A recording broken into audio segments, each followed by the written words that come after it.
Fora de Jogo apresenta 90 mais 3, o teu videocast semanal.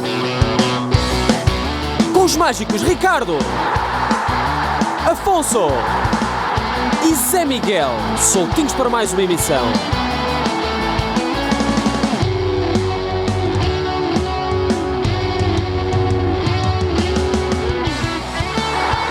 Mais 3.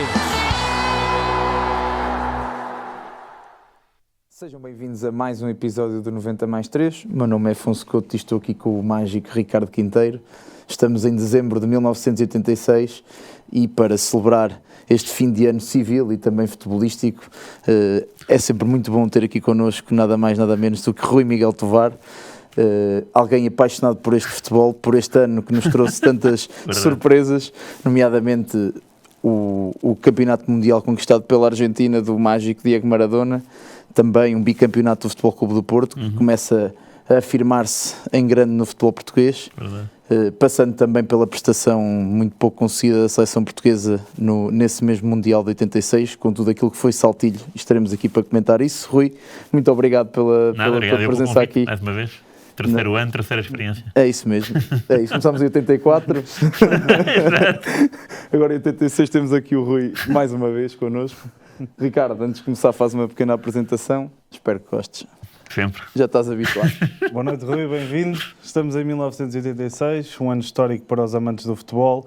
Este foi o ano em que o Maradona, com a mão de Deus e os pés do diabo, conduziu a Argentina à vitória no Mundial. Foi o ano onde, 20 anos depois, a nossa seleção foi um campeonato do mundo, apesar de não trazer grandes memórias de saltilho.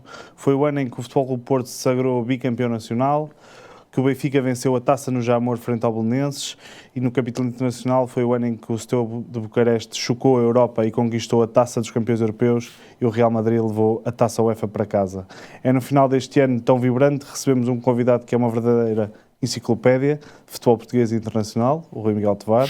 Rui Miguel Tovar, que nasceu em Lisboa, a 16 de fevereiro, filho de Rui Tovar, o mítico apresentador do Domingo Esportivo e um dos melhores jornalistas desportivos portugueses de sempre, e da senhora sua mãe, Maria João Lourenço, uma das mais prestigiadas tratadoras da nossa praça. O Rui Miguel já está aqui connosco pela terceira temporada consecutiva e, como sabemos, é um apaixonado pelo fenómeno do jogo desde sempre. É um colecionador de cromos e de histórias, uma esponja que absorve tudo o que é essencial ao jogo e não o que é acessório ou dispensável. Por isso, desde sempre que absorve os grandes golos, as histórias mais inusitadas, os dados estatísticos mais recônditos e despreza o ruído, a corrupção e a maldicência tantas vezes presentes no futebol. Paulo Futre, atualmente com 20 anos e a jogar no Futebol Clube do Porto, já é o seu maior ídolo no futebol. Acompanha o seu percurso desde os tempos em que o Paulo militava nos Júniores do Sporting e o Rui ia vê-lo ao campo número 2, e afirma que se um dia, por absurdo, virmos o Paulo a levantar a Taça do Rei para um clube como o Atlético de Madrid, ao lado dos Reis de Espanha, essa será para o Rui Miguel a imagem mais icónica de um português no futebol. Os livros são uma das suas grandes paixões. Um dos seus preferidos é A Estrela Solitária, que retrata o trajeto de Garrincha, um dos maiores mitos do futebol brasileiro e mundial, que acabou em desgraça e partiu há 3 anos. E para finalizar, o Rui, como já vem sendo tradição, é um gosto enorme recebê-lo, ou receber-te, a ti tratamos-te por tu, na nossa casa, este ano na bola. O Rui, que além de ser um gentleman e um apaixonado pelo jogo, é alguém que constantemente nos ajuda a que o 90 mais 3 chegue mais longe e com uma simpatia e generosidade muito raras de se encontrarem. Senhoras e senhores, de 86 para o mundo, seja bem-vindo, inigualável, Rui Miguel Tovar. Muito obrigado. Sempre um gosto, Rui. Mais uma vez. Palmas. É isso. E ias começar não por 86, mas por 85, que acaba por lançar o futebol português para esse ano de 86. O Rui traz ali uma memória que já remete para essa primeira pergunta. Caiu bem, não é? Não foi. Do gol de Estugarda de Carlos Manuel. Sim. Fala-nos um bocadinho desse dia, como é que o viveste? Ok. Bom, esse dia lembro-me de ver o jogo em casa e pouco mais, não é? Eu tinha 8 anos na altura, neste gol. Não tinha bem a noção do que é que isto era, embora nunca tinha visto Portugal nem no europeu, em nenhum mundial, mas tinha visto no europeu 2 anos antes. E desse europeu lembro-me, tenho uma ideia ou outra, portanto, até porque o meu pai também foi enviado especial a esse europeu, à França. Portanto, lembro-me de sentir a falta dele e de ouvi-lo na televisão. e de estar com a minha mãe a ver os jogos. E deste golo, o meu pai não estava lá, em Estugarda, não foi. Só foi ao Mundial do México. Mas não te posso dizer que ele estava comigo lá em casa, não me lembro. Eu lembro que estava em casa a ver o jogo e de saber que o golo do Carlos Manuel tinha sido histórico, mas com aquela idade eu não... o peso da história não é como agora. E é um feito porque Portugal só dependia de si, porque o jogo da Checoslováquia com a Suécia acaba mais cedo. Sim. Já ouvi relatos de que os jogadores só souberam no balneário, outros que dizem que No souberam autocarro, no autocarro. Sim. Mas é um golo, no fundo, e que é RFA, portanto a antiga Alemanha não perdia em casa. Em mundiais nunca tinha perdido. Acho que é imbatível, exatamente. Em mundiais, sim. Portanto é um... Em qualificações Desde para o Mundial. Já tinha perdido em qualificações para europeus. É um remate na história do futebol português. Completamente. Bom, e prova disso é que o Carlos Manuel ainda é reconhecido por isso hoje, embora tenha feito muitos mais golos, muitos até deste efeito, remate fora da área, não é? Ele, era uma das suas especialidades, mas este tem uma força histórica imparável, porque é preciso ver que há 40 anos a diferença entre a Alemanha e Portugal, sobretudo física e científica, era gigante, não é? Não havia... O futebol português não tinha o conhecimento que tem os tempos. Eu imagino os jogadores portugueses no túnel de acesso do balneário, ou melhor, do balneário para o relvado, olharem para os alemães. Isto em qualquer camada, sub-17, sub-19 ou séniores. Os alemães eram mais fortes, eram mais bem preparados, eram mais rápidos e tinham mais experiência internacional de longe. Não há comparação. Portanto, a vitória é também uma vitória primeiro, do golo do Carlos Manuel, depois de alguma sorte, porque Portugal apanhou 3 bolas no poste, depois do golo. Manuel Bento também faz uma grande exibição. Pronto, para variar. E também é muito do querer, que isto era um pouco Davi e Golias, não há dúvida. Portugal, quando ia à Checoslováquia, à União Soviética, não era só a viagem, não era só o tempo, a condição atmosférica, não era só o público, era mais que isso. É o nível físico, não é? Porque Portugal, nesta fase, apesar de tecnicamente já se poder considerar como estando muito perto do nível das grandes seleções europeias, a questão física, a questão da combatividade, mentalidade competitiva, até se calhar, não está ao nível claramente dessas seleções. Não, claro. E há também uma coisa que é aquilo que eu disse há pouco, o conhecimento, não é? Conhecimento de tudo. Portugal vivia... Ainda hoje vive, não é? Na ponta da Europa, mas o tempo era mesmo na cauda da Europa em tudo, até no conhecimento, não é? Tínhamos pouco conhecimento sobre. Sim, sim. E a RFA não. Ou a Checoslováquia, ou a União Soviética, tinha mais conhecimento. Sobretudo mais conhecimento dos próprios jogadores. Portanto, o selecionador sabia muito mais o que é que podia contar, tinha mais jogadores à sua disposição. Portugal sempre foi um país pequeno e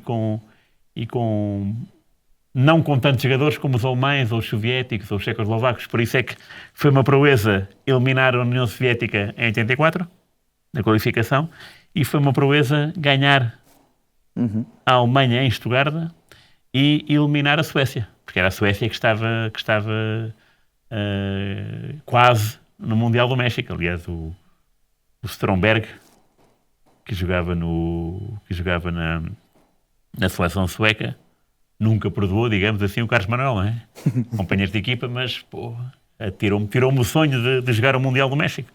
E o Carlos Manuel foi ao Mundial do México e, por fortuna e por categoria, marcou o primeiro gol desse Mundial em Inglaterra. Exatamente. Portanto, aliás, nesse Mundial em Inglaterra, e de Canela, Peter Shilton, não é? diz? Ele diz que é de Canela. É de Canela, e é mesmo, sim. Porque nem imagina bate e sobe, não é? O Peter Shilton só sofreu 2 golos de 2 jogadores nesse Mundial, não é? Maradona. Manuel e de Maradona. Exatamente. E já lá vamos. Yeah. E esta época, 85-86, também fica marcada pelo início de de um banimento, se podemos dizer, dos clubes ingleses das competições europeias após a tragédia de Heysel, em que, apesar de ter havido uma verdadeira tragédia, não é? Com múltiplas mortes, 14 adeptos do Liverpool condenados a 3 anos de prisão, ainda assim essa final continuou a jogar-se. Apesar da tragédia, houve mais de 39 vítimas mortais e mesmo assim o jogo continuou. A UEFA não suspende a partida, mas depois consequências trágicas também para o futebol inglês, com 5 anos e o Liverpool 6 de participação. Isso também tem muito impacto naquilo como foi a visão de Inglaterra e da própria política Inglaterra em relação ao futebol e ao liganismo. Claro, sim. Isso motivou uma discussão interna com Margaret Thatcher e tudo, portanto, tinha que ser.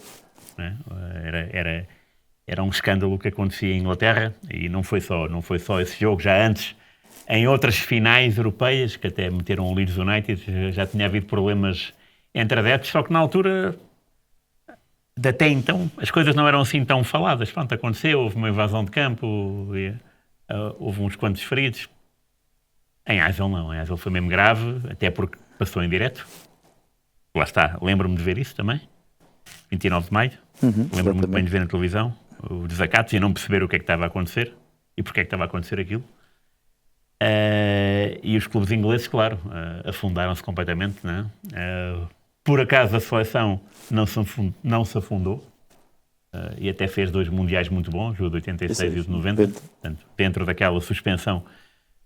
Mas lembro-me que o meu pai, lá está, foi fazer a final da Taça das Taças, 85, portanto terá sido 2 semanas antes dessa final de Heysel. Everton 3, Rapid Viena 1, e disse que o Everton ia ser a next big thing do futebol europeu. E a next big thing antes era o Liverpool, não é? Que ainda é campeão em 85-86. Com o Everton em segundo lugar. Pois, exatamente. Sim. E teria piada no mundo alternativo que não acontecesse nada em Heysel e que o Liverpool tivesse vencido as Juventus para depois haver uma supertaça europeia entre o Liverpool e Everton. Era de sonho, não é? Sim, derby. O derby. Porque não é comum, não é? 2 equipas da mesma cidade ganharem competições europeias no mesmo ano. É engraçado. Mas lembro do meu pai dizer, o meu pai sabia a equipa toda do Everton, de cor e salteado, do 1 ao 11. E era uma equipa que jogava muito bom futebol, portanto, acho que o Everton foi a equipa mais prejudicada nesses 5 anos. Conseguiu dar o salto. Era a equipa que ia dar o salto. Que ia dar que falar. Que ia dar o salto. Liverpool que é campeão em 85-86 com Dalglish como treinador-jogador. Exatamente, sim. Também essa curiosidade. Claro, e pá, sim, foi um baque, mas felizmente a seleção inglesa estava bem entregue ao Bobby Robson e ao Gary Lineker e a muitos jogadores muito bons que desempenharam um bom papel para aquilo que era o futebol inglês, que estava muito sujo. É verdade, e que necessitava de uma limpeza que efetivamente depois se veio a verificar. Entrando pelo ano, e logo no início do ano temos um recorde nacional de Manuel Bento, 1065 minutos sem sofrer gol no campeonato, com o registro foi quebrado aos 10 minutos do Marítimo Benfica, com um gol do Marítimo, mas são 11 jornadas sem sofrer golos, que acaba por ser também uma consagração e quase uma condecoração para um dos melhores guarda-redes portugueses de todos os tempos. Sim, claro, e que infelizmente viu precipitada a sua carreira no Mundial do México, né? Com aquela lesão. Numa peladinha. Exatamente, numa peladinha. E a jogar à frente. Sim. Mas sim, eram guarda-redes, lembro-me de o ver em ação de vez em quando, mas não muito, porque eu quando ia ver jogos do Benfica era na Luz, não é? Com o meu pai, e na Luz do Benfica muito raramente deixava alguém entrar na área, né? Portanto o Manuel Bento era muitas vezes espectador. Não me lembro de ver uma exibição espetacular do Bento, nunca. Já vi outros guarda-redes fazer boas exibições, mas o Bento, por ter visto o Benfica sempre em casa, nunca calhou ver assim, o verdadeiro Bento. Mas sim, esse recorde diz tudo também do Benfica, da defesa do Benfica. Sim, como é que era o futebol de Mortimor, não é? Também. Sim. Aliás, Mortimor conseguiu acabar um campeonato sem perder e não foi campeão, não é? Portanto, era um homem bastante metódico. E só com 13 golos sofridos. Pois, também é Claro. significativo. Sim, claro. Neste 85-86 são 7 vitórias por 1-0. Pois, yeah. O que mostra bem desse pragmatismo. E começando aqui também por mostrar aqui o primeiro conteúdo, que foi assim a primeira polémica do ano entre treinador e árbitro, que neste ano, que é António Oliveira, treinador-jogador do Marítimo, que diz que para o árbitro Joaquim Gonçalves que já tinha visto prisões por menos, ao que Joaquim Gonçalves responde com um muito prático, passando à próxima imagem: dedique-se à pesca. Claro. Yeah. E portanto, aqui neste ano 86, muitas críticas à arbitragem portuguesa. Sim, mas isto como sim. Isto eu por acaso estas caixas são muito engraçadas, não é? Sim. Mas são sempre direcionadas pelos árbitros, não é? Passar à próxima do dedique-se à pesca. Era dedique-se à pesca. Pois, há aqui duas coisas. Primeiro, pelo menos eu já fiz um apanhado histórico destas caixas. E primeiro, as caixas dizem sempre respeito ao árbitro, não é? Exato, Não é? É fantástico. Mesmo que às vezes lá no meio o treinador diga bem, aceita a derrota. Sim. Mas o título nunca é isso, é sempre os árbitros. Os árbitros. Eu compreendo que se fale de tudo, mas depois a escolha do título é sempre aquela coisa mais agressiva ou mais chamativa, não é? Sim. E dá que pensar que também o futebol pode ser agressivo através dos jornalistas, não é? Na escolha do título. Se escolheres um título mais fofinho, se calhar as pessoas não vão ficar tão indignadas, não é? Se estiver lá no meio... Perdido. Convém dar algum destaque. Convinha dar algum destaque, não é? Mas apanhei, é a esmagadora maioria. É 80 e tal %. E Das caixas são a dizer mal dos árbitros. não fazendo futurologia, mas acho que daqui a muitos anos vai continuar a ser assim. Já sem estas caixinhas. Exatamente, sim, mesmo manchete. Sim. E ainda no mês de janeiro, a 20 de janeiro, Benfica vence o Vitória Sport Clube na Luz e assume a liderança do campeonato. Um campeonato que estava a ser disputado também por Vitória Sport Clube e pelos outros dois grandes. Sim. E por lá se manteria até à penúltima jornada. Lá está. O Marinho Pérez, não é? Uhum. O Vitória de Marinho Pérez. Não, Vitória de António Moraes. António Moraes, o do Porto, ok. Vitória, que era adjunto de Pedroto, eterno adjunto de Pedroto. Sim. Que aí nessa altura a afirmar-se pelo Vitória. Sim, claro, até porque ele foi um pouco, lembro-me, escorraçado do Porto, porque o presidente não via nele um homem capaz de seguir a linha do Pedroto. E, aliás, chegou a dar uma entrevista nesse sentido, não é? Que não era ele o sucessor. O sucessor era o Artur Jorge. Uhum. E veio-se a provar que, de facto, o Artur Jorge era um homem que tinha mãos para o Futebol Clube do Porto, ao ponto de ser... Visão. Sim. Uhum. E o António Moraes era um treinador que também tinha dado já boa conta de si, de facto, com alguns jogos interessantes no Porto. E aqui no Vitória é um Vitória que faz bonito, porque não era só os bons resultados, jogava bem à bola. Sim, Vitória que ganha todos os jogos em casa neste campeonato aos três grandes. Sim, pois, exatamente. E é muito raro isso acontecer. Sim. Se formos ver o século XX, aliás, daí para cá, tenho a ideia que só há dois treinadores, que é o Fernando Santos no Estrela e o Domingos no Braga. Uhum. Ganharam os três grandes em casa. Sim. Porque uma coisa é não perder em casa, isso é uma coisa. Ganhar é outra. E o Fernando Santos no Estrela fez isso. E o Domingos também fez em 2009-10. 9-10. Yeah. Portanto, é uma proeza muito, muito rica. Uhum. Por um lado, é muito engraçado e nós adoramos esse tipo de histórias, não é? Ganhar aos três grandes em casa. Mas por outro, percebemos que foram tão poucas as vezes que a gente pensa, porque é que não acontece mais vezes, não é? Porque, de facto, o campeonato está muito... Já aí estava muito... Desnivelado. Sim, concentrado nos três. Completamente. E avançando aqui pelo ano, uma notícia polémica que surgiu em fevereiro, que eu peço-vos para passarem também aqui, ainda não é isso. Isso era a capa, mas pronto, isto é a capa da vitória do Benfica, que assume a liderança do campeonato à frente do Sporting.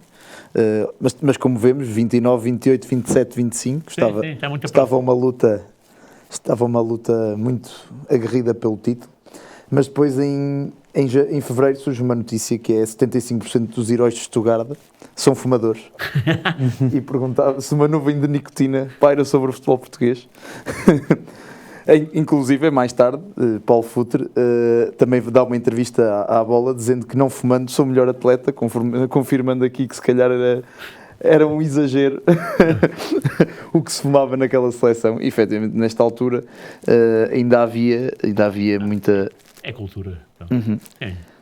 Tanto que havia até uma dicotomia entre o treinador estrangeiro e o português, que o português ainda era muito permissivo e que o treinador estrangeiro se calhar era já mais contra os jogadores fumarem. Pois, eu percebo essa... Sim, claro.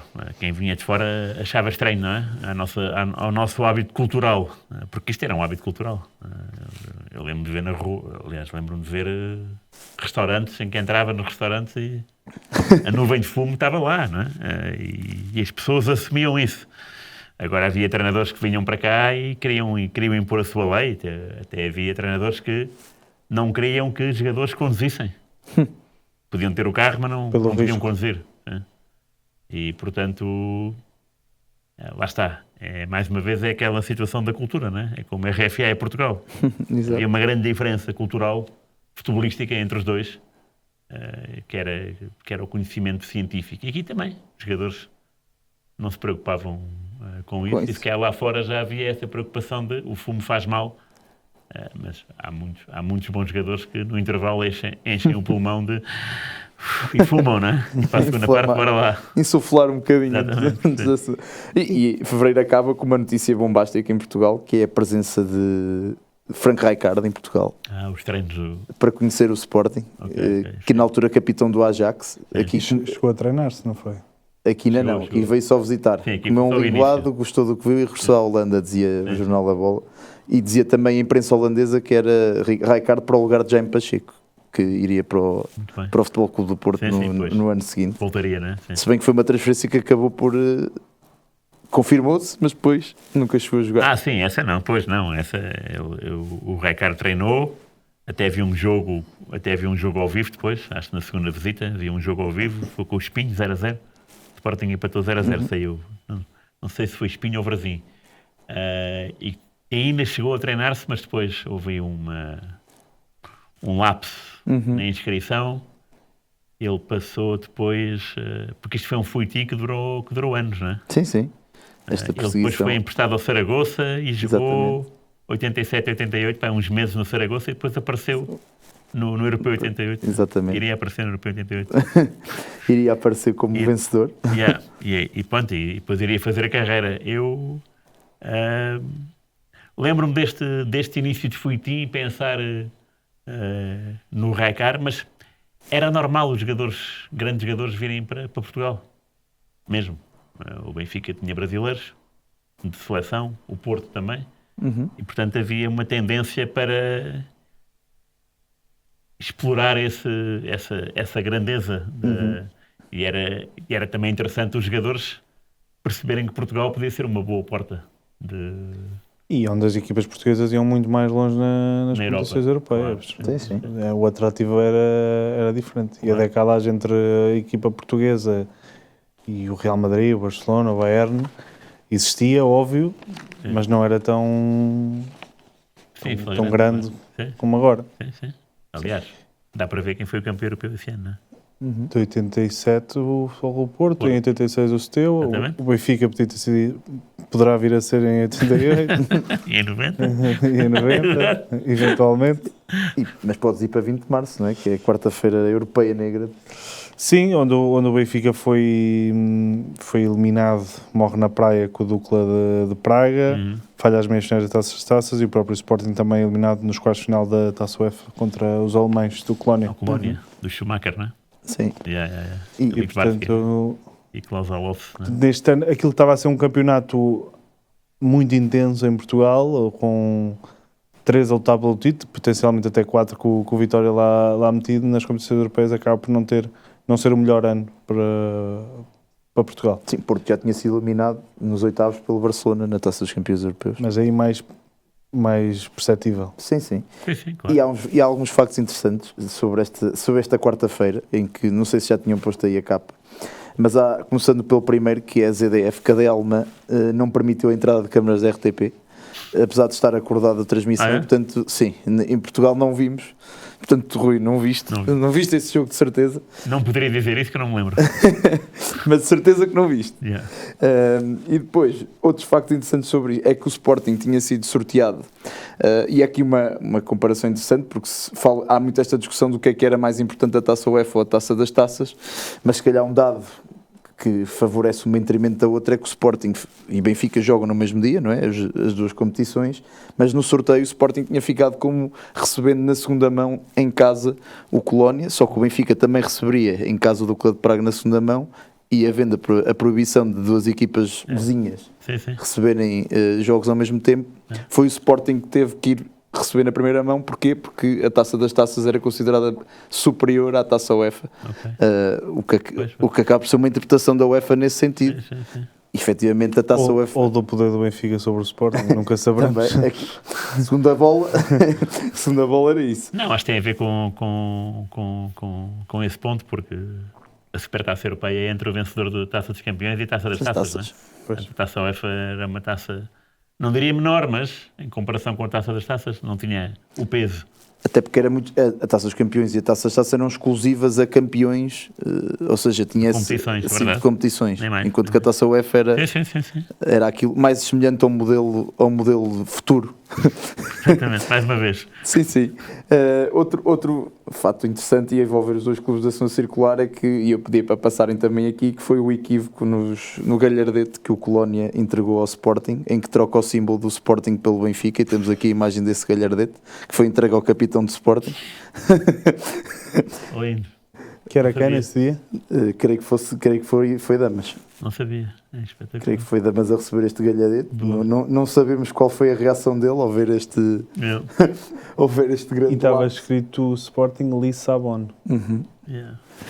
E depois outra coisa interessante também neste jogo, no da primeira mão, é que o Sporting estreia um bilhete que chamaram à americana para os jogos, porque havia muita falsificação de bilhetes. Então o Sporting importou um conceito americano que consistia o adepto ao chegar ao estádio, o segurança rasgava o bilhete e ele mudava de cor. Portanto, também temos uma imagem desse novo bilhete à americana do Sporting. Que é um bilhete muito simples, mas na verdade era aqui a questão da cor que tornava a falsificação dos bilhetes mais difícil. Por fim, só dizer que com esta eliminação Portugal deixou o nono lugar do ranking da UEFA, sendo ultrapassado pela Jugoslávia, e perde um clube na Taça UEFA Ok. para 87-88, Sim. passando de 3 para 2 equipas. Ok. Bom, eu não sabia nada disso. Também é um facto interessante. E avançando para abril, Sim. Em abril há um facto muito curioso também. Em 24 de março, o Benfica sagra-se campeão nacional distrital iniciados, após bater o Sporting por 1-0, e eu queria que vocês adivinhassem antes de ver quem é que era o capitão dessa equipa de iniciados do Benfica. em 84. Em 86. Iniciados será nascido em 70. Capitão Por e aí. melhor jogador do Benfica. Nascido por volta de 70. Alguma... É mesmo 70? Ou 71? Não, 72? Não, 72 já não é, para não? Não. Não. Não? Palmadeira. Tem 14 anos, creio, nesta altura. Palmadeira. Não. Querem Queres que dar alguma revele? pista? Querem uma pista? Torna-se um ídolo. E mais que isso, no Benfica. Mas não é o Rui Costa. É o Rui Costa? É o Rui Costa. Ok. Aí está a foto. Rui Manuel César Costa. Campeão. É um Sporting que não tinha sofrido nenhum gol na competição. Sofre apenas nessa final, 1-0. E o Rui Costa sagra-se assim campeão distrital de iniciados pelo É Benfica. de 72. É de 72. Pois é isso. É os Por isso que eu 14 perguntei, 72. Yeah. Sim, senhora, podes prosseguir agora para abrir. E, Ficam aqui alguns factos Muito interessantes. bem, muito bem. e a avançar para abril, e nomeadamente para o dia 13 de abril, a penúltima jornada imprópria para cardíacos. O Benfica perde com o Sporting a Alvalade. Portanto, o Sporting acaba por ajudar o Porto a sagrar-se temos campeão. num jogo que é mítico para o Porto e sobretudo para o teu ídolo, Paulo Futre. Sim, verdade. Faz uma jogada absolutamente maradoniana e acaba por meter a bola dentro da baliza e praticamente sagrarem-se campeões. Sim, foi um dia histórico porque ninguém pensava que o Sporting fosse ganhar na Luz. Não ganhava desde 65, desde os 4 golos de Lourenço ao Melo, 2-4. Portanto, não ganhava há 21 anos. E não era ali que ia ganhar, não é? Porque o Benfica estava à frente. Era uma equipa que tinha eliminado o Sporting no mês anterior da Taça 5-0, na Luz. Exatamente, tínhamos aqui escrito. Portanto, era uma equipa... O Benfica reunia favoritismo. Só que o Mortimer tinha sido expulso na jornada anterior, acho que era no Restelo. Exatamente. E foi para o jogo para a bancada. Com o Tony. E o Tony ficou cá em baixo e houve problemas no walkie-talkie. E pronto, e o Sporting foi superior e marcou 2 golos, Manuel Fernandes e Morato, né? Na primeira parte. Os golos foram todos a mesma baliza, portanto o Benfica reduziu na segunda parte pelo Maniche. Todos os golos com marca M, não é? Manuel Fernandes, Morato, Maniche. E no Bonfim tinha a particularidade de ter atrás da baliza do golo do Futre, lá em cima, tinha o Totobola, portanto tinha os 13 jogos. E não sei se tinha o resultado ou era o símbolo, 1x2. E, portanto, dava para perceber que o Sporting estava a ganhar ao Benfica, que era espantoso. Eu lembro de estar a olhar para o coisa. Eu não precisava de estar a olhar para o boletim, porque estava com o meu pai na RTP, no Bonfim, não era num camarote, mas no sítio onde a RTP estava a filmar. E, portanto, ao nosso lado estavam os rádios todos. Portanto, e aquilo era um burburinho, não é? O Sporting está a ganhar.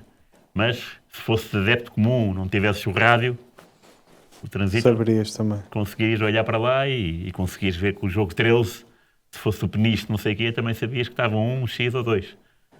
E saberias até a tendência. Portanto, o Sporting estava a ganhar e o Futre marca um gol na primeira parte. Gol esse que começa com um canto do Vitória, o Molinar Zic, que era também um jogador que eu adorava, agarra a bola e lança. E o Molinar Zic tinha muito esse... tinha um lançamento brutal de mão. Yeah. E é um pouco a escola do leste, porque o Mesares também tinha, o Catefiso depois também tinha, eram húngaros, não é? Mas pronto, escola do leste. E Molinar Zic lançou a bola, o Futre estava na meia-direita, na meia não, estava na direita, ala. Recebeu a bola antes do meio campo, não me engano. Atrás do meio campo, sim. E passa um, acho que passa 2 e depois chuta de uma forma até tipo à Futre, né? Que raramente marcou um golo com força, né? É tipo uns remates assim, às vezes meio enrolados, outros mais bem colocados, e a bola até demorou um bocadinho a entrar na baliza, né? E há um jogador do Vitória, vai saltitar, e há um jogador do Vitória que até quer afastar, mas atrapalha-se, e a bola entra, e pronto, e foi um momento inesquecível, porque o Porto bicampeão, não me lembro da última vez que o Porto 7-8, 7-9, não é? Sim, 7-8-7. Mas antes disso era Então, muito 17, esporádico, não é? 17 anos sem ser. Sim. Mas aí foi uma vez só, não é? Portanto, o bicampeão, não é? É curioso. Sim, exatamente. E lembro-me que o meu pai, no fim do jogo, foi para o relvado, estádio vazio já, mas ainda dia, e foi entrevistar o Arthur Jorge. E eu estava lá, não é? E lembro-me que deu-me vontade de ir à casa de banho, mas não podia ir à casa de banho, não havia casa de banho, não é? Então fui fazer a baliza do Futre, não é? Mesmo. Deixaste lá. Deixei lá e, tipo, estar a ver o estádio todo vazio, agora teria muito mais emoção, não é? Mas na altura lembro-me de pensar, olha, estou aqui. Mais um dia. Mais um dia, mais um dia. E depois lembro-me de irmos para a RTP, pelo ponto 25 de Abril, claro. E eu, como o Futre era do Porto, eu também era do Porto. E então o meu pai também estava contente por mim, não é? Por eu estar contente. Embora faltasse uma jornada. Portanto, o Porto não era campeão. O Porto só tinha ultrapassado o Benfica. O Benfica ia ao Bessa, não é? Na última jornada, e o Porto perde, e o Porto recebeu o Covilhã e tinha de ganhar, e ganhou 4-2. E está a perder 2-1. Está a perder 2 golos do E só uma coisa, acho que pelo que eu li, o Futre no dia a seguir foi à inspeção à tropa, a Castelo Branco. Sim. Já me contou essa história. Sim. Contar a mim essa história, ele, sim. Sim. Eu lembro-me só de quando tens um ídolo e o ídolo marca um golo decisivo num jogo que é decisivo para o campeonato e no fundo irás perceber que é decisivo para a história de Portugal, do futebol, não é? É engraçado estar lá, não é? Eu podia ter dito não ao meu pai nesse dia. Não. Quero ficar aqui com a minha mãe a ver o Justiceiro, ou MacGyver, não é? Mas não, naquele dia quis ir com ele e dei por mim e dei o tempo por muito bem emprego. Adorei a viagem. Só me lembro de estar no relvado, assim, na baliza. Lembro-me de ver o gol do Futre. Lembro-me de olhar para o placar do Totobola. E lembro-me da viagem de carro na 25 de Abril. São memórias que nunca me irei esquecer. Sim, e lá está, estamos a falar, esta ideia e a própria capa da bola quando o Futebol Clube do Porto é campeão e bicampeão, é mesmo essa. Bicampeonato reforça a ideia de uma viragem a norte do futebol português, neste caso, em que, apesar de ser um dos campeões com menos pontos, desde que havia 16 equipas, 49 pontos, acaba por ser um Futebol Clube de Porto com uma equipa muito interessante. Tu começaste logo pelo Milnar Zic, mas falando um bocadinho da frente de ataque, Futre Gomes e Madger, absolutamente estonteante. Depois, e acaba por haver esta complementaridade depois entre estes génios e os combativos do meio campo. Carregadores de piano. André, Frasco, Kim, André, que é considerado um dos melhores jogadores desse campeonato, inclusivamente, Imagino, sim, claro. Por ser um jogador tão essencial àquilo que era o equilíbrio da equipa do Futebol Clube do Porto. E o que é que tu te lembras mais dessa equipa, desses jogadores de Gomes, por exemplo? O que eu me lembro não é tão ao vivo, mas sim na rádio. Todos os golos do Porto eram do Gomes, não é? É a minha ideia que eu tenho.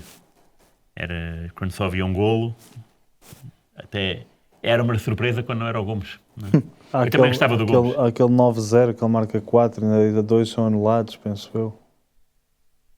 O quê? Posteriormente, um jogo europeu. Com o Rabat Ajax, em Vila do Conde. Ok. É? 2 anulados? E 4 marcados. Não sabia, pois? Ok, não sabia. Yeah. E eu acho que ele não marca os penaltis. Quem marca os penaltis é o André, ainda por cima. O André marca 2 golos nesse dia. Eu tenho ideia que ele marca um de penalti. É? Tenho ideia. O André também marca nesse dia. Tinha o Gomes, sim, o Gomes, mas o mais... O Gomes, claro que estava sempre lá e marcava muitos golos, mas o mais era da magia, né? Que também marca muitos golos. E a magia era aquilo que mais ainda hoje, é aquilo que mais me fascina, não é tanta coisa do golo. Sim, é mesmo uma jogada que eu fico, mas este gajo fez isto porquê? Porquê no bom sentido. Sim, os recursos que ele tinha. Os recursos, sim. E ele que não chega logo, acaba por ser o segundo jogador com mais citações de melhor em campo pela bola nessa época. Pois. Paulinho Cascavel foi o que teve mais. Obrigado. Segundo também na bota de prata. Foi o segundo? O Paulinho Cascavel. Atrás do Manuel Fernandes. Manuel Fernandes, claro. Com 30 golos. Obrigado, claro. Sim. Que fica a 7 golos de Van Basten, não chega para conquistar a bota de ouro, que no ano anterior foi portuguesa, não é? Foi de Fernando Gomes, a sua bibota, não é? Yeah. Outros dados desta liga também interessante é que 9 das 16 equipas tiveram um estrangeiro como melhor marcador, o que reforça também um bocadinho que tu estavas a dizer há bocado, de Portugal ter esta já tendência de ir buscar, de ir importar muito talento estrangeiro, não é? Eu lembro-me que havia classificações de tempos a tempos, né, de jornais, tipo, completou-se um terço do campeonato, golos dos estrangeiros tantos, golos dos portugueses, foi não sei aqui que eu retirei destes balanços do Jornal A Bola. Exatamente. E depois também há aqui um destaque neste campeonato, que já falámos dele, Paulo Futre, em que várias vezes neste campeonato Artur Jorge se viu obrigado a tirá-lo de campo mais cedo para evitar os massacres de que ele era alvo. Claro. Pelos adversários, inclusive a Jornal A Bola até foi perguntar a várias individualidades, personalidades, porque é que massacravam Futre. E lindo. Aqui está, o que faz massacrar Futre. Lindo.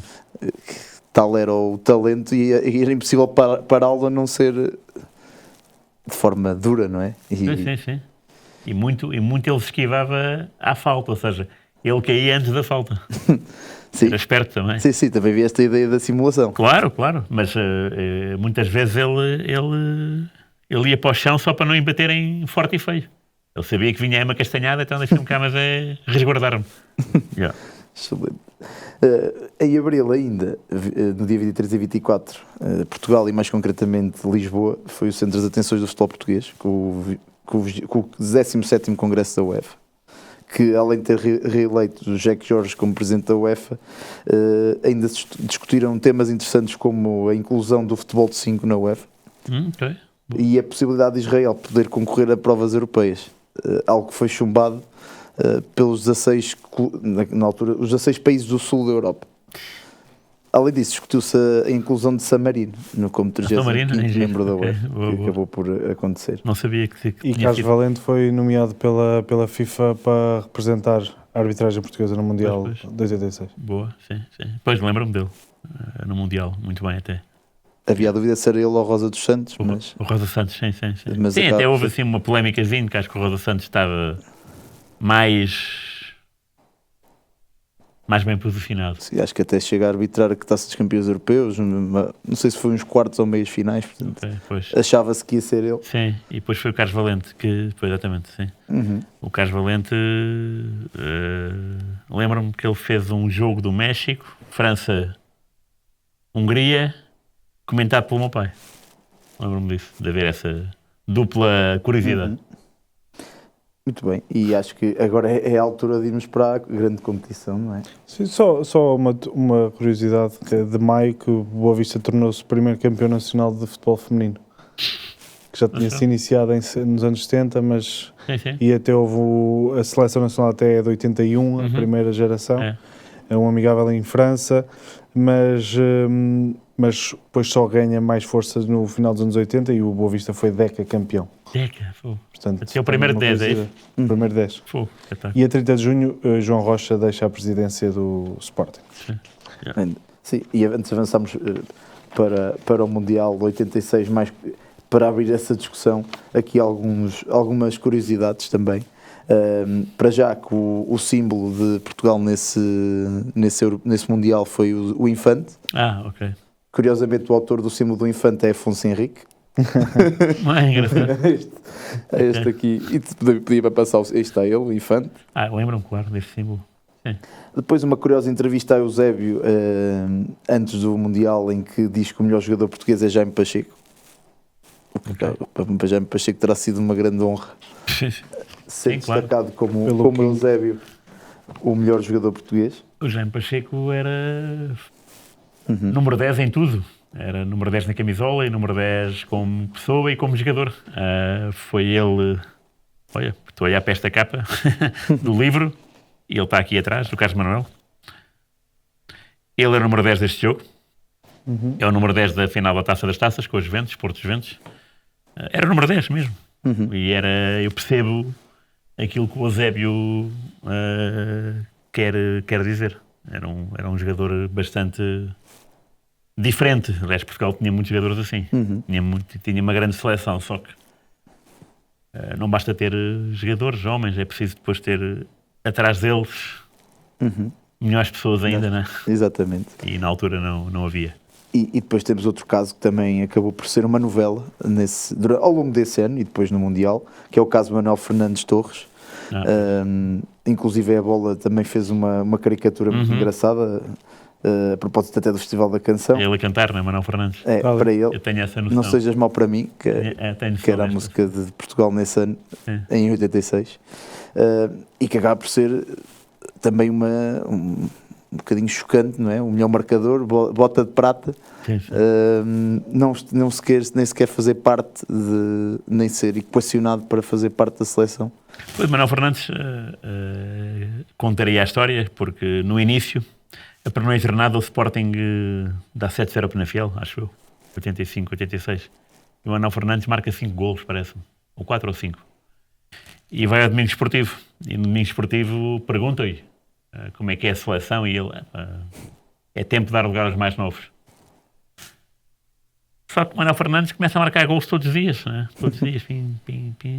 E claro, isso está em forma, mesmo o Manuel Fernandes, que disse aquilo no domingo esportivo, começa a pensar, não, se calhar eu tenho capacidade para isto, não é? Vou fazer a melhor época da minha carreira, provavelmente. E começa a interessar-se por, pá, já agora quer ir, não é? Ainda houve reuniões com o José Torres e os adjuntos, que era o Marinho, que era o famoso Mário Mateus, uma figura do Sporting dos anos 70, e que até deu uma taça de Portugal ao Sporting com o Benfica, 2-1, é ele o autor do gol, Mário Mateus, e o outro adjunto era o Jaime Graça, que foi um dos magriços em 66. Reuniões com essas 3 pessoas em que se chegou à conclusão que aquilo que o Manuel Fernandes disse no domingo esportivo foi um desabafo do momento, de agosto, né, para não ir nada. Portanto, já tinham passado muitos meses, o Manuel Fernandes continuava a marcar golos, portanto, era de esperar que ele fosse convocado. A verdade não foi um choque, não há dúvida. Porque se formos ver todas as seleções, se calhar levaram o seu melhor marcador do campeonato, sim, não é? Portugal não levou o dele, e é uma situação bizarra. Pronto. Bizarro também foi a polémica com Veloso, que testou positivo no doping por um suposto anabolizante injetado num jogo contra o Marítimo, que depois até há um teste negativo, mas que acaba por ditar o fim da sua participação, que acabou por não ser, e vai bandeirinha, na seleção, né? Sim. E por falar em doping, a Coca-Cola foi proibida, foi considerada uma substância dopante no Mundial de 86. Também.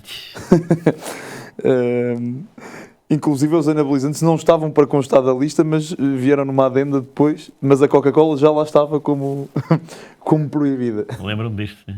Lembro-me deste título, digo. Sim, aliás, sim. Um título que diga xixi, quero dizer. E com tracinho. Exato. Está muito engraçado. E para finalizar aqui as curiosidades, Portugal leva consigo Álvaro Evaristo, dono do Solar dos Presuntos, para cozinheiro supervisor da seleção, que surpreende os mexicanos ao levar 300 kg de bacalhau. Foi até notícia no México. E por dia, segundo o próprio na altura, eram 12 kg de vitela, 9 kg de bacalhau, 15 kg de laranja em sumo, 80 melões, 10 ananás e 30 mangas. Era esta a receita que acabou por não ser de sucesso, não é? Sim. Mas para alimentar bem os infantes, acaba mesmo por ser um tratamento de infante, não é? Esta cozinha... Sim, começou bem. O Evaristo trabalhava por gosto na seleção. Sim, tinha aberto juntamente com a mulher a Graça o Solar dos Presuntos em 74. Era uma tasca, não é? E depois aquilo evoluiu. E era um sítio onde muitos jogadores iam. Até porque ficava muito perto da Praça da Alegria, a sede da Federação, portanto era costume que os jogadores e dirigentes fossem jantar, pernoitar no Solar dos Presuntos, e o Evaristo era um cozinheiro de mão cheia.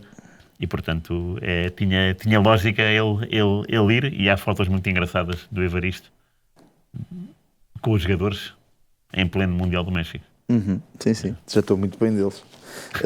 Mas sim, agora Ricardo, se quiseres entrar depois por aquilo que é o extra-campo da participação portuguesa.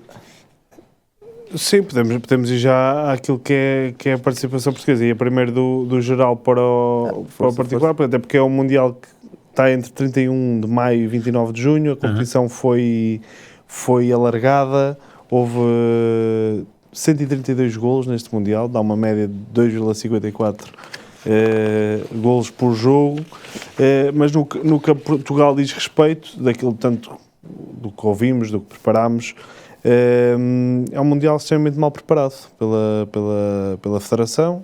Há uma equipa que são os nossos representantes lusos que vai em litígio com a Federação. Relatos também contam que algo já vem de 84, que ficou mal resolvido e que depois teve o seu apogeu em 86. A preparação foi tão má que alguns jogos chegaram a ser realizados em campos inclinados e contra empregados de hotéis. Sim. Portanto, houve vários comunicados da seleção, encabeçados à época também por Manuel Bento, antes da lesão, que já denunciavam aquilo que era a preparação para a competição. A questão dos patrocinadores, estamos a falar este foi o primeiro Mundial onde as marcas entraram a sério na competição, até porque em 82 eu creio que já havia televisão a cores, mas muito pouco, e em Portugal ainda menos. Foi uma época em que as pessoas, os comerciantes diziam que era um ano mundial, era ano de comprar televisão, ou seja, vendia-se imenso, e portanto as marcas também estavam atentas a isso. Boa, sim, claro. E fazia com que fosse um ano onde houvesse mais dinheiro a entrar no futebol, o futebol se tornasse efetivamente um negócio que até à época ainda não era tão denunciado como neste ano foi. E, portanto, com isso, a seleção portuguesa não foi exceção, as marcas também entraram, e aquilo que se conta, e tu depois saberás melhor dizer isto, é que os jogadores estavam em litígio com a Federação pela questão de comissões, patrocínios. Na altura, o presidente da Federação, Silva Rezende, não estava com os jogadores. Não estava com os jogadores, respondia-lhes que jogar pela seleção já devia bastar, que não deviam falar de dinheiro. Sim. Mas fala-nos o que sabes desse ano. Não sei que foi tudo. Sim, em 84 já havia algumas quesílias que não foram tratadas devidamente. Os jogadores pediram sempre para falar com o Silva Rezende e nunca foram atendidos. O Silva Rezende esteve o tempo quase todo na cidade do México, enquanto Portugal estava em Saltilho. O representante do Silva Rezende, Amânio de Carvalho, não sabia também colocar-se perante as exigências dos jogadores e a ausência do Silva Rezende. Portanto, tornou a situação bastante delicada. Essa falta de organização foi evidente num ponto que eu acho caricato, que é a voltagem no México era diferente de Portugal, não é?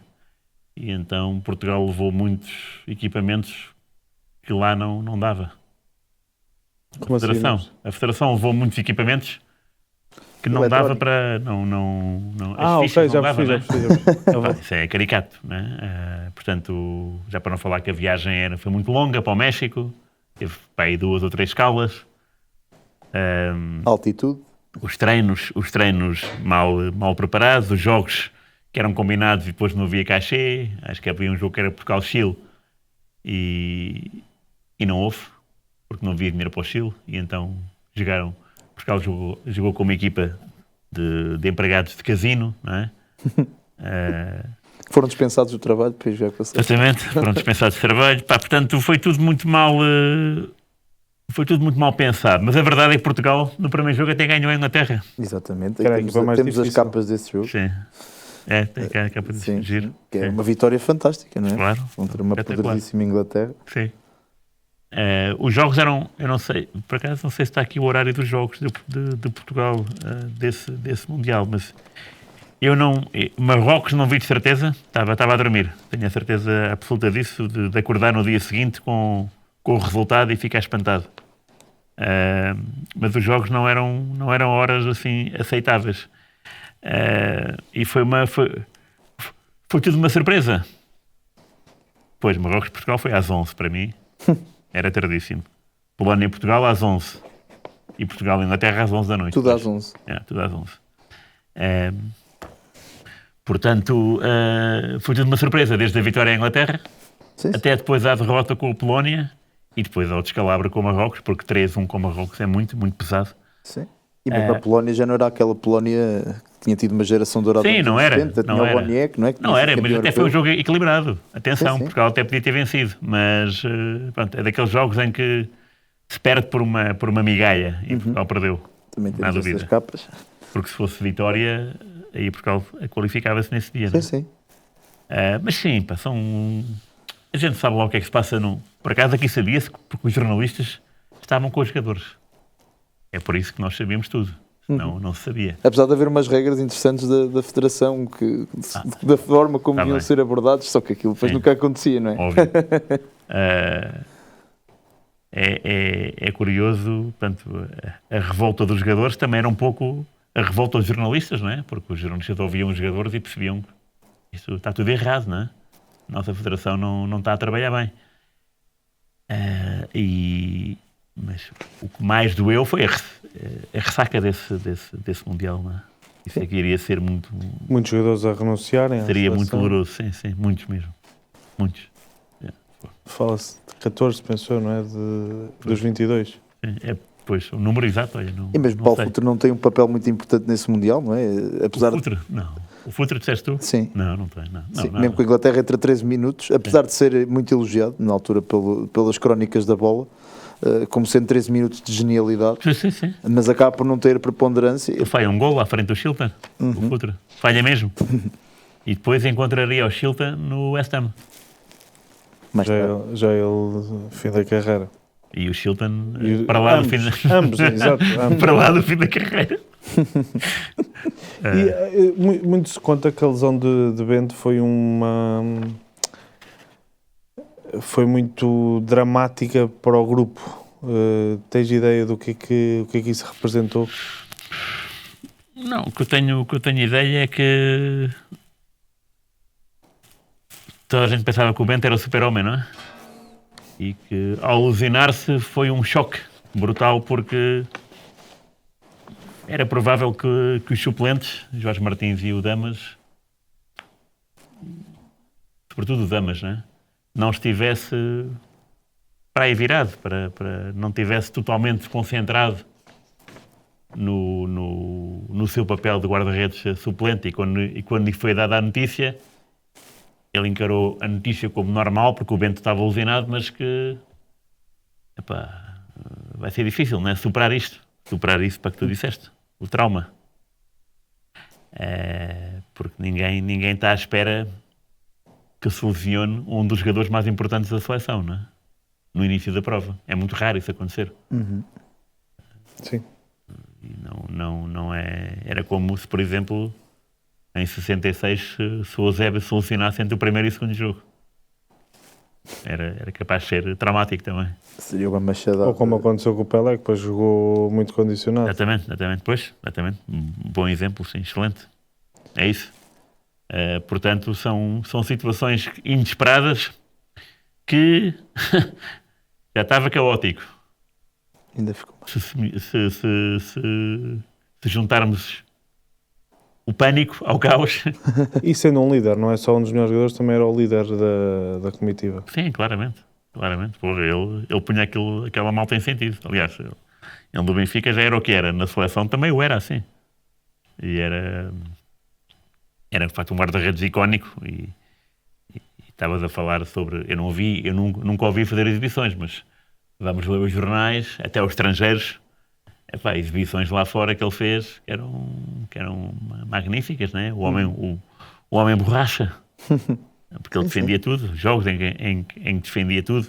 E estou a falar de crónicas internacionais, porque às vezes as crónicas nacionais também são muito puxar a brasa à nossa sardinha, normal. Mas às vezes, depois vamos ver o jogo e... Mas são internacionais a falar sobre o Bento. Rui, temos que ir ainda a outro tema, e nomeadamente a Maradona, que foi maior do que no Mundial. E eu queria que contasse a história, que eu acho que é pouco conhecida, do duelo entre ele e o Passarella, que acho que acaba por ditar aquilo que era a liderança do Maradona dentro daquele grupo de trabalho, e que depois dá sequência a melhor exibição de um jogador num só torneio. Sim, de acordo. Sim, o Passarella tinha sido campeão em 78, não é? E era um líder nato, sem dúvida. E partiu para o Mundial do México com grandes expectativas. Só que bem cedo se começou a definir Novo líder. O grupo. Sim.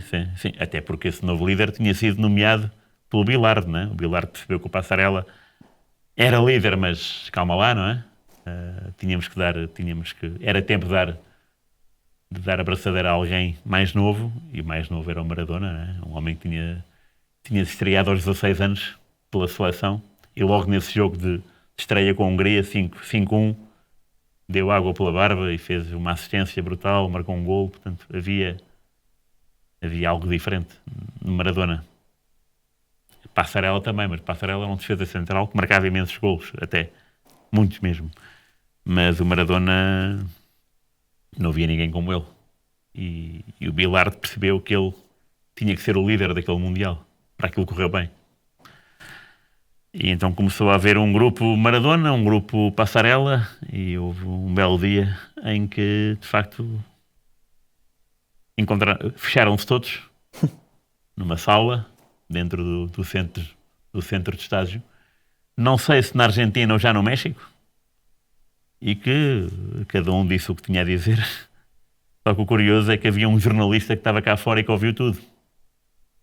Não gravou, porque não era tão fácil, não seria tão fácil como daí em diante, mas que ouviu tudo. E quando acabou a reunião e os jogadores saíram, o Maradona percebeu que estava lá à porta um intruso, né? E olhou para ele e disse só, Haiti, não é? Mas num tom amistoso, não ameaçador. Ameaçador, mas ameaçador não. Nós temos este compromisso, né? Tu estás cá, tu ouviste, mas não vais contar nada. E na altura não contou, só contou muitos anos depois. E que aquilo foi muito feio. E que aquilo até começou, por exemplo, o Valdano era do grupo do Passarella, no início dessa discussão. Só que às tantas, o Passarella estava num quarto e fazia muitas chamadas telefónicas internacionais. E aquilo, as chamadas telefónicas internacionais, eram um bolo para a seleção. E ele gastava o plafond da equipa. E o Maradona tirou isso à cara, e o Passarella não gostou, e aquilo começou a gerar uma grande controvérsia, e depois houve mais coisas, não é? E Passarella o Valdano... Passarella chamou drogada a Maradona. Exatamente. E mau profissional. Sim. E o Valdano começou... o Valdano e outros, não é? O Kini também, que é um jogador muito bom, número 10, também assim, um pensador do jogo, também começou a notar o comportamento do Passarella estranho. A verdade é que o Passarella passou o Mundial todo num hospital, ou quase todo, num hospital, com um problema de estômago. E o Maradona passou o Mundial todo a gozar com a malta toda, né? Dentro do campo. A justificação do médico também é curiosa para essa doença, se quiseres contar. Não, qual é? Não sei, não me lembro. O que o médico dizia é que o mal do Passarella é que bebia muito whisky e pior do que isso, que o estragava com água, que era o gelo. Eles eram desaconselhados a beber água. Isto na sequência do Passarella ter acusado, ou terem falado que o Maradona tinha envenenado o Passarella. Sim, lembro-me bem, sim. E estamos aqui a chegar ao fim, os minutos finais, e tinha duas perguntas, uma delas é ainda sobre o Maradona, como é para qualquer jovem em 1986 ver Maradona, ainda por cima com uma mão de Deus, a levar a Argentina e a, se calhar, chegar ao Olimpo do futebol, se é que já não estava lá. Como é que é ver Maradona nessa...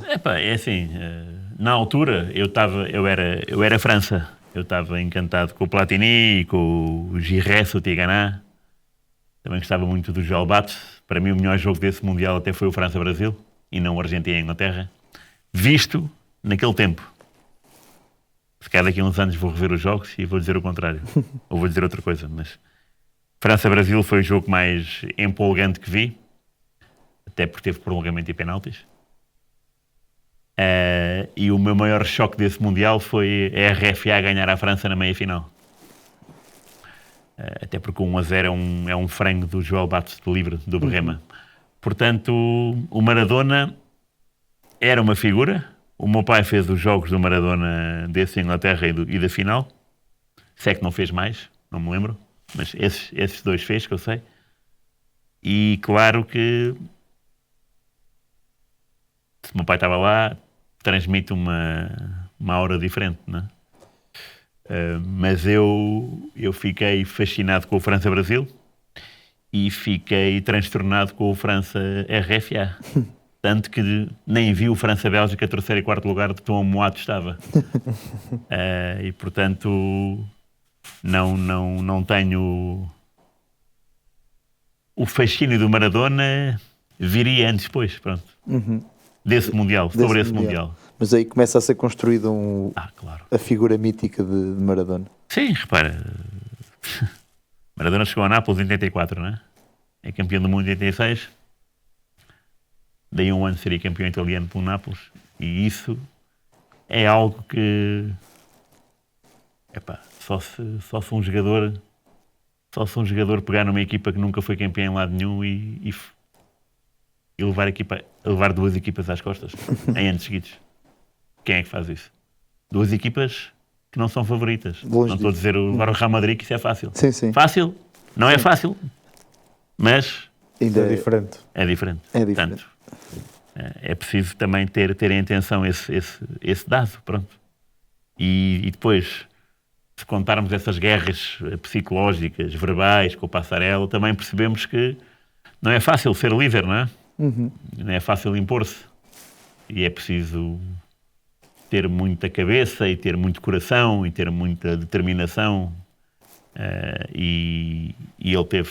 E nesse jogo com a Inglaterra, é um jogo que fica para a história. Pelos golos, mas também pela resistência da Inglaterra, que teve quase a fazer 2-2 no parte final. E é preciso ter... foi um Mundial, assim, é o meu primeiro, né? Portanto é suspeito. Não sei qual foi o vosso primeiro, qual seria o vosso primeiro Mundial, mas por ser o meu primeiro e por estar lá o meu pai, será sempre o melhor Mundial de sempre. Porque teve Maradona, lá está. É isso. E é uma ótima frase para terminar. É o teu melhor Mundial e efetivamente é um... E agora, fechando aqui um bocadinho esta viagem a 86, porque temos mesmo que terminar aqui esta nossa viagem, só dizer que até ao final desse ano Porto conquista a Supertaça e terminamos o ano com uma vitória histórica do Sporting sobre o Benfica por 7-1, em mais um jogo em que o Manuel Fernandes é a estrela maior. Sim. Só uma pequena curiosidade deste jogo para fechar, que antes do jogo houve lugar para homenagem a Manuel Marques, massagista dedicado a toda a carreira ao Sporting. Mais curioso é que em 1950, antes de um Sporting Benfica, outro Manuel Marques tinha sido, na altura, craque do Sporting, foi também homenageado e o jogo acabou 8-1 para o Sporting. Portanto, o nome Manuel Marques fica ligado a fazer isso todos os anos? a duas vitórias históricas. Arranjar o Manuel Marques aí na bancada e chamá-lo. Sim, esse 2-4 da Supertaça eu lembro de ouvir na rádio. Um show do Futre. Lá está. E o 7-1 lembro-me que foi dia de festa da RTP, dos filhos dos empregados da RTP. E foi a única festa que o meu pai não foi. Portanto, eu fui com a minha mãe só porque o meu pai foi chamado para ir ao estádio José Lula. Muito bem. Yeah. Rui, muito obrigado por esta viagem em 1986. Sem dúvida, um ano muito marcante na história do futebol. Foi. Espero que tenham gostado desta viagem. E Rui, para o ano voltamos para 87. Para o ano estamos cá. Em 87 cá estaremos contigo. Porque trazes sempre um lado tão nostálgico e tão bom do futebol e um conhecimento que ainda bem que é partilhado não só para nós aqui que convivemos contigo, mas para os nossos espectadores. Claro. E por isso agradecemos o teu contributo. Obrigado a todos. Obrigado a todos. E até para a semana e até de volta a 2026. Um abraço. Rabassa a converter 90 mais 3 indivíduos sensatos, soltinhos e pacatos até o clima ferver. E à medida que a semana nos vai dando muita trama, é o fora de jogo que está no 90 mais 3.